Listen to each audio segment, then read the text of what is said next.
आज देश भर के सर्राफा बाजार में सुबह जैसे ही कारोबार की शुरुआत हुई, वैसे ही सोने और चांदी की कीमतों में अचानक बड़ी हलचल देखने को मिली।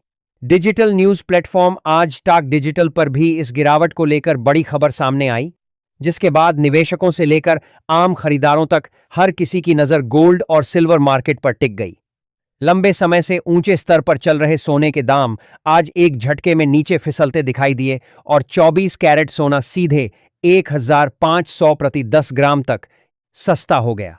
इसके साथ ही चांदी की कीमतों में भी लगभग 2000 प्रति किलो की गिरावट दर्ज की गई, जिससे शादी, ब्याह और गहनों की खरीदारी करने वालों के चेहरे पर राहत की मुस्कान लौट आई। भारतीय सर्राफा बाजार के ताज़ा आंकड़ों पर नजर डालें तो आज 1 ग्राम चांदी का भाव करीब 243 रहा। 10 ग्राम चांदी 2430 के आसपास कारोबार करती दिखी। 100 ग्राम चांदी लगभग 24,300 पर पहुंच गई और 1 किलो चांदी का रेट गिरकर 2,43,0 के करीब आ गया। कुछ दिन पहले तक जहां चांदी 2,50,0 के ऊपर बनी हुई थी, वहीं आज अचानक आई इस गिरावट ने बाजार का पूरा मूड बदल दिया। अंतर्राष्ट्रीय बाजार में भी चांदी लगभग 77 के आसपास ट्रेड करती दिखाई दी, जिसका सीधा असर घरेलू कीमतों पर पड़ा। इस समय चांदी खरीदने वालों के लिए यह एक बड़ा मौका माना जा रहा है, खासकर उन लोगों के लिए जो आने वाले महीनों में गहने बनवाने या निवेश करने की योजना बना रहे हैं। अब अगर सोने की बात करें तो 18 कैरेट, 22 कैरेट और 24 कैरेट तीनों कैटेगरी में आज साफ साफ कमजोरी देखने को मिली। 18 कैरेट सोने में भी गिरावट दर्ज की गई, जहां 10 ग्राम का भाव करीब 1,24,0 के आसपास पहुंच गया। 22 कैरेट सोना लगभग 1500 प्रति 10 ग्राम सस्ता हुआ और 10 ग्राम का भाव करीब 1,51,0 के आसपास रिकॉर्ड किया गया। वहीं शुद्धता के लिहाज से सबसे ऊपर माने जाने वाले 24 कैरेट सोने में भी तेज गिरावट आई और 10 ग्राम का भाव लगभग 1,55,0 तक आ गया। यह सभी रेट होलसेल मार्केट के बताए जा रहे हैं, जिन पर आगे चलकर जीएसटी और मेकिंग चार्ज अलग से जुड़ते हैं। इस अचानक आई गिरावट के पीछे केवल घरेलू कारण नहीं है, बल्कि इसके तार सीधे ग्लोबल मार्केट से जुड़े हुए हैं। बीते कुछ दिनों से अंतर्राष्ट्रीय स्तर पर अनिश्चितता का माहौल बना हुआ है।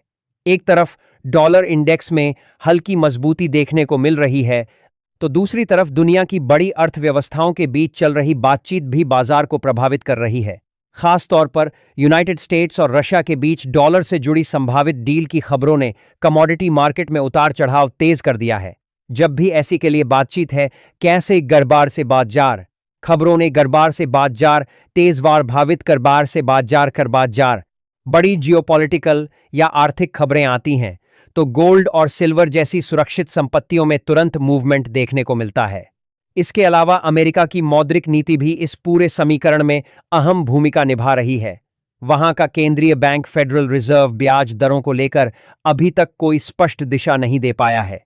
महंगाई पूरी तरह काबू में नहीं आई है और आर्थिक ग्रोथ भी उतनी मजबूत नहीं दिख रही जितनी उम्मीद की जा रही थी। ऐसे माहौल में बड़े निवेशक अक्सर रिस्क वाले एसेट से पैसा निकालकर गोल्ड जैसे सेफ हेवन की तरफ शिफ्ट करते हैं।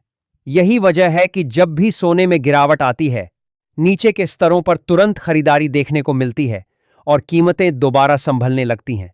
हाल के हफ्तों में भी यही पैटर्न दिखाई दिया है।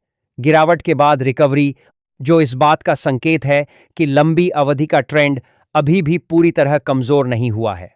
चांदी की स्थिति थोड़ी अलग है, क्योंकि वह सिर्फ प्रेशियस मेटल नहीं बल्कि इंडस्ट्रियल मेटल भी है।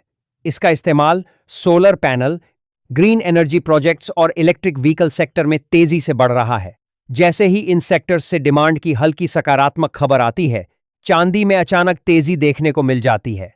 लेकिन यही दोहरी भूमिका चांदी को ज्यादा वोलाटाइल भी बनाती है। अगर ग्लोबल इकोनॉमी को लेकर चिंता बढ़ती है या कोई नकारात्मक डेटा सामने आता है, तो चांदी में गिरावट गोल्ड के मुकाबले कहीं तेज हो सकती है। इसलिए चांदी में निवेश करते समय अतिरिक्त सतर्कता जरूरी मानी जाती है। भारत के संदर्भ में देखें तो रुपया भी एक बड़ा फैक्टर है। जब रुपया कमजोर होता है, तब अंतर्राष्ट्रीय बाजार में सोना स्थिर रहने के बावजूद घरेलू कीमतें ऊंची दिखाई देती हैं।